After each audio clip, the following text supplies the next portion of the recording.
Hey guys, welcome back. So this is another kind of video. This video is transparency about how I am going to approach my portfolio. Hopefully you learn something. I will probably make some mistakes. That is okay.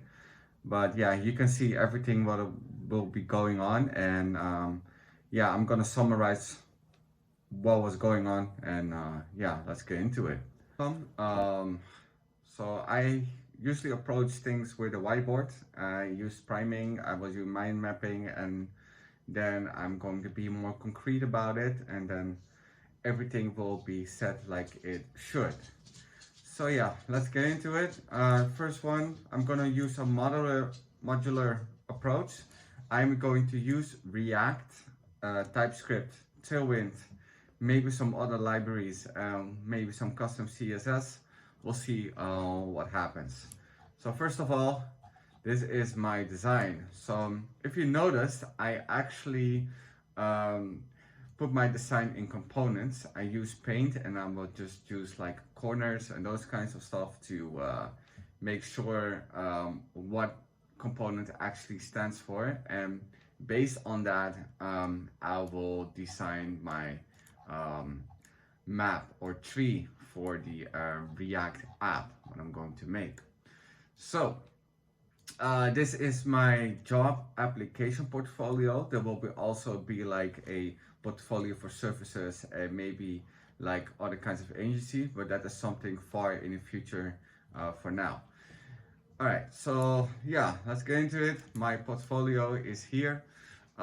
Basically, I just have a screen, and I'm gonna tell what I am. A creative front-end low-code developer. So I'm diversifying into one, two, or three things, which means low-code, developer, and I'm also gonna focus on content editors. So some things are going to be different. So diversifying my portfolio into three components, and the job application that I'm going to send also gonna be based on the applications that I'm applying for. So yeah, basically there will be some button components going on. Also, I have some triggered. There's gonna be animations and stuff. I don't have them now, but basically, yeah, this is what is going on. I have some socials. I will have like a button, and about me, but about me is not here, and the hi now is also not here. So yeah. So what is actually going to happen? Because I all have these cards. They look ugly now, but what's actually going to happen is this example. So if you see this, I found this somewhere on YouTube, and I found that if I want to display my portfolio, I think this is a good way to do it. So this is what I'm going to do, but I'm going to do it more broad.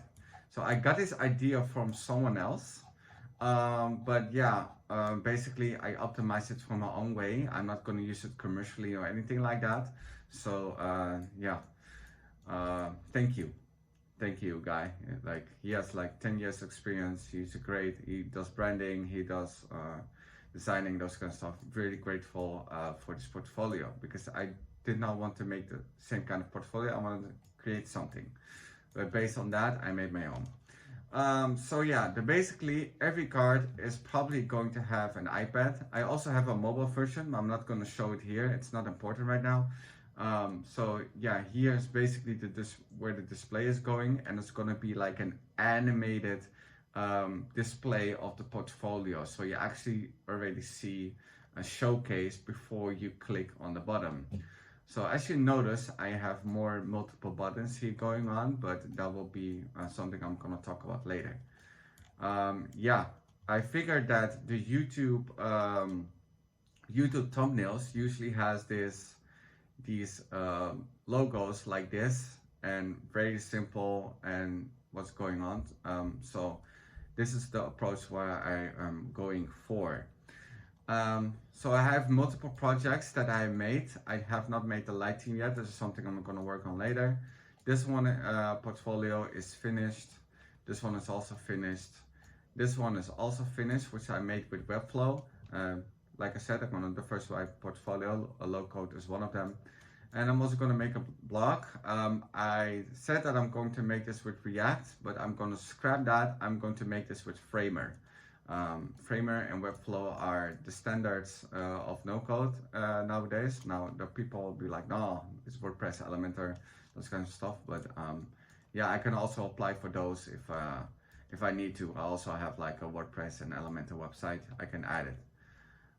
So basically, if you click on the About Me, I'm gonna go up, click on the About Me section. I will use the React router to bring me all the way to the footer. So there's gonna be a bento box. So if you look over here, there's gonna be a footer.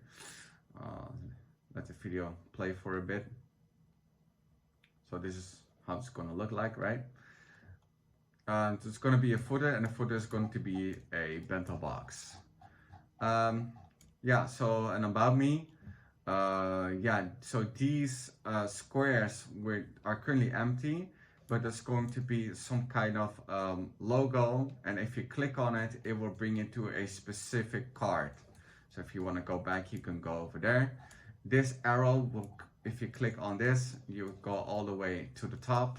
This one will just indicate where you need to go next, right? So you need to guide the user where you're going. So these are the experiences that I have. I actually put way too much. This looks like I'm overqualified, so I'm gonna optimize it depending on the portfolio that I'm going to send. I'm just gonna edit the, it's going to be like a grid, and I'm just going to cluster that all together.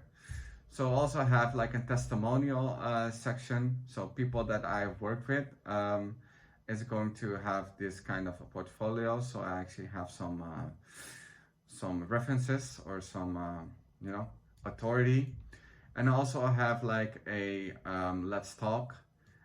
So I actually have a call to action, let's talk and see what is going on.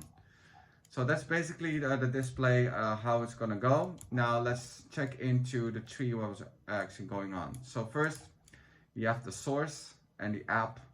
Basically, I'm going to going for a modular approach, as modular as I can.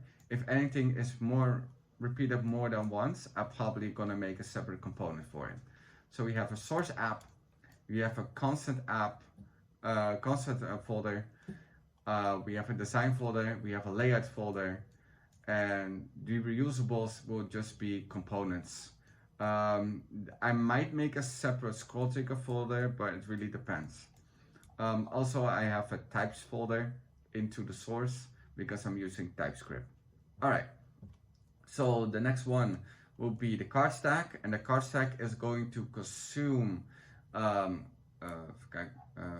it's going to consume the layout, and the layout is going to consume the card. So Brainwave will consume how this is going to look like, but I just want to have like the card stack and the cards, but in these cards I will probably map through it, and when it comes to the animations, but we'll see about that later. That is not defined yet.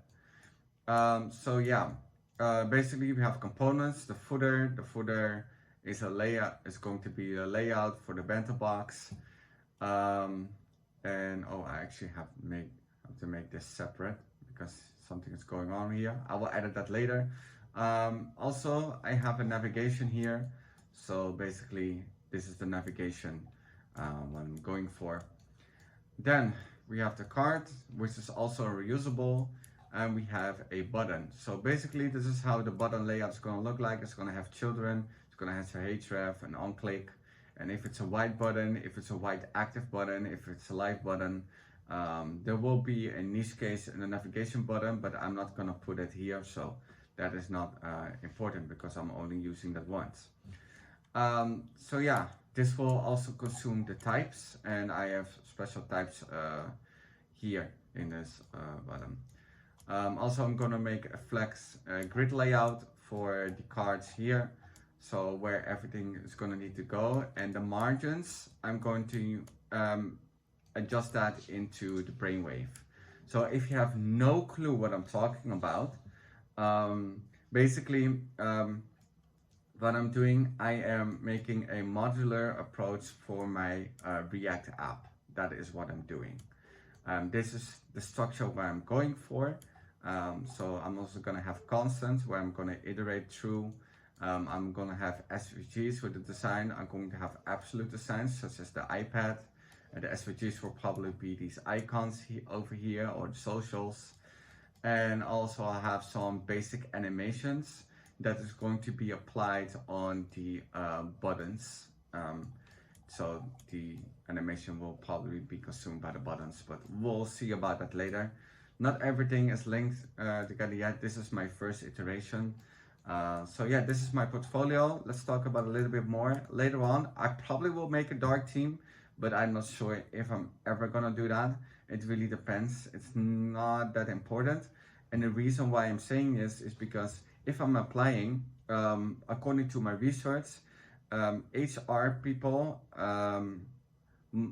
maybe 7 out of 10 of them are actually women, and women prefer lighter colors. Now that might sound misogynist, but I'm going to be very honest with you. I'm not going to bet on data outliers. Going to be very honest with you.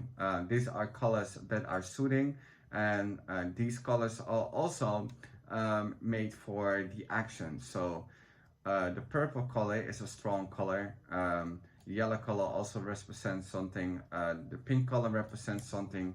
If you don't know color theory, I highly recommend you can research that. So yeah, maybe later there's going to be a dark theme. Maybe there's going to be some niche cases that I will add on. But this is how it's going to look like for now.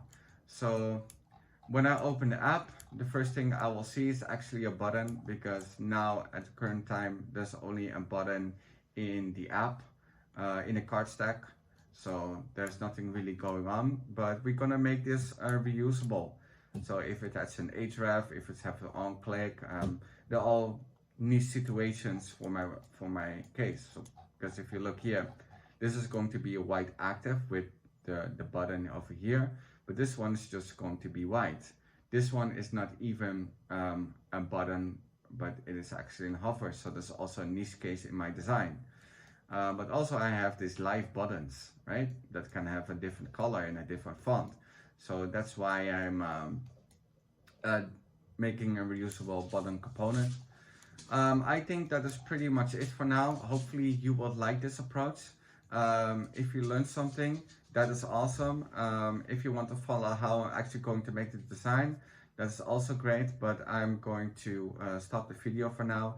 Make sure to subscribe, like, and comment if you want to see me make 600 a day within 7 years. And yeah, let's get it, right? All right.